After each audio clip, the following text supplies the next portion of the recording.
ತಾಲೂಕಾ ಆಡಳಿತ ಸೌಧದಲ್ಲಿ ಅಗ್ನಿಶಾಮಕ ಇಲಾಖೆಯಿಂದ ಫೈರ್ ಸೇಫ್ಟಿ ಕಾರ್ಯಕ್ರಮವನ್ನು ಆಯೋಜಿಸಲಾಗಿತ್ತು.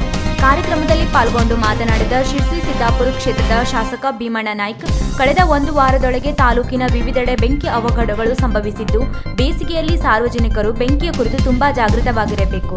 ತಾಲೂಕಿನ ಚಂದ್ರಘಟ್ಟಗೆಯಲ್ಲಿ ಕೊಟ್ಟಿಗೆಗೆ ಬೆಂಕಿ ತಗುಲಿ 7 ಹಸುಗಳು ದಾರುಣ ಸಾವು ಕಂಡಿರುವುದು ಅತ್ಯಂತ ನೋವಿನ ಸಂಗತಿಯಾಗಿದೆ. ಬೆಂಕಿ ಬೀಳದಂತೆ ಸಾರ್ವಜನಿಕರು ತುಂಬಾ ಮುಂಜಾಗ್ರತೆ ವಹಿಸಬೇಕು. ಈ ವಿಚಾರದಲ್ಲಿ ಎಲ್ಲರ ಜವಾಬ್ದಾರಿ ತುಂಬಾ ಮುಖ್ಯವಾಗಿದೆ ಎಂದರು. ಅಗ್ನಿಶಾಮಕ ದಳದ ಸುಬ್ರಹ್ಮಣ್ಯ ಬೆಂಕಿ ಬಿದ್ದಾಗ ಬೆಂಕಿ ನಂದಿಸುವ ವಿಧಾನದ ಕುರಿತು ಮಾಹಿತಿಯನ್ನು ನೀಡಿದರು. ಈ ಸಂದರ್ಭದಲ್ಲಿ ತಾಲೂಕಾ ಗ್ಯಾರಂಟಿ ಅನುಷ್ಠಾನ ಸಮಿತಿ ಅಧ್ಯಕ್ಷ ಕೆಜಿ ನಾಗರಾಜ್, ತಾಲೂಕಾ ದಂಡಾಧಿಕಾರಿ MR Kulkarni, CPI JB Sitaram ಮತ್ತಿತರರು ಉಪಸ್ಥಿತರಿದ್ದರು.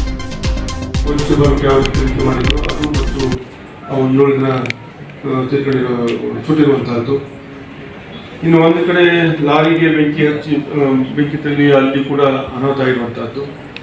ಈಗ ಅನೇಕ ಕಡೆ ಈ ರೀತಿ ಅನಾಹುತ ಆಗ್ತಾ ಇದ್ದಾಗ ನಮ್ಮೆಲ್ಲರ ಜವಾಬ್ದಾರಿ ಕೂಡ ಬಹಳ ಜವಾಬ್ದಾರಿಯಿಂದ ನಾವು ವರ್ತನೆ ಮಾಡಬೇಕಾಗುತ್ತೆ. ಬರೀ ತಾಲೂಕು ಅಧಿಕಾರಿಗಳು ಮತ್ತು ತಾಲೂಕಾ ಸಂಪುಟ ಎಲ್ಲ ಇಲಾಖೆ ಅಧಿಕಾರಿಗಳು ಮಾತ್ರ ಜವಾಬ್ದಾರಿ ಅನ್ನೋದಲ್ಲ, ಅದು ಅಗ್ನಿಶಾಮಕ ದಳ ಅವರು ಬೆಂಕಿ ಹತ್ತಿದ ನಂತರ ಬರುವಂಥದ್ದು. ಈ ರೀತಿಯೆಲ್ಲ ಇಷ್ಟೊಂದು ಅವಘಡ ಆದಾಗ ನಾನು ಮೊನ್ನೆ ಈಗಾಗಲೇ ಅವರು ಕೂಡ ಜನರಿಗೆ ಹಾಗೆ ಒಂದು ಕೈಟಿ. ವೀಕ್ಷಕ ಮಹಾಪ್ರಭುಗಳೇ, ನಮ್ಮ ಚಾನಲ್ ಅನ್ನು ಸಬ್ಸ್ಕ್ರೈಬ್ ಮಾಡಿ, ಶೇರ್ ಮಾಡಿ, ಪ್ರೋತ್ಸಾಹಿಸಿ.